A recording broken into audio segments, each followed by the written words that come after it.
பாண்டிச்சேரியில் பொது மீட்டிங்ல பேசும்போது விஜய் அவர்கள் வந்து ரேஷன் கடை இல்ல அப்படின்னு சொல்லி அங்க பேசியிருக்கிறாரு. உடனே சமூக வலைதளங்கள்ல வந்து ஒன்னும் தெரியாம பேசுறாரு, எழுதி கொடுத்தது பேசுறாரு, அவருக்கு ஒண்ணுமே தெரியல அப்படிங்கிற மாதிரி நேற்று பேச ஆரம்பிச்சிட்டாங்க. நேற்று இருந்து இன்னைக்கு வரைக்கும் எல்லாம் பேசிட்டு தான் இருக்காங்க. ஆனா உண்மையிலேயே அவர் சொன்னதா உண்மை. பாண்டிச்சேரியில் வந்து ரேஷன் கடை கிடையாது.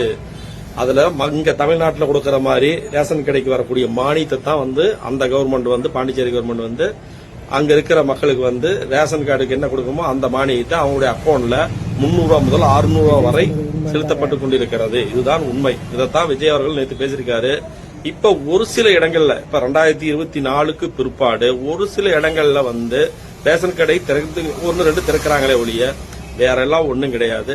அங்க தமிழ்நாடு மாதிரி அங்க புதுச்சேரி ஃபுல்லா வந்து ரேஷன் கடை இருக்குங்கிறது கிடையவே கிடையாது. அதனால விஜய் அவர்கள் பேசுனது வந்து கண்டிப்பா சரியா தான் பேசியிருக்காரு. எந்த ஒரு தவறாவும் பேசல. இதுதான் உண்மை. அதே போல இங்க எப்படி 1000 ரூபாய் தராங்களோ மகளிருக்கு, அதே மாதிரி அங்க 2500 ரூபாய் தந்துட்டு இருக்காங்க. இதை வந்து விஜய் தெரியாம பேசல, எழுதி கொடுக்கறத தெரியாம படிச்சுட்டாரு, அவருக்கு ஒன்றும் தெரியல அப்படிங்கறதெல்லாம் கண்டிப்பா இது வந்து ஒரு பேரை கெடுக்கிறதுக்காக பேசக்கூடிய வார்த்தை தான் நான் நினைக்கிறேன். பார்த்தீங்களா, அண்ணன் வந்து ஏதோ எழுதி கொடுத்ததை வந்து அப்படியே வந்து படிச்சிடறான்ட்டு நிறைய பேர் சொல்கிறானுங்க.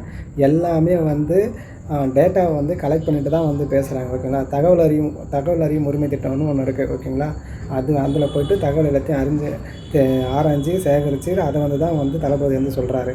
தளபதி சொல்கிறது என்றைக்குமே வந்து உண்மை தான். நீங்கள் என்ன நினைக்கிறீங்கன்ட்டு கமெண்ட்டில் சொல்லிட்டு போங்க. நல்லதே நடக்கும், நல்லதே நடக்கும், நல்லது மட்டுமே நடக்கும். வெற்றி நிச்சயம்.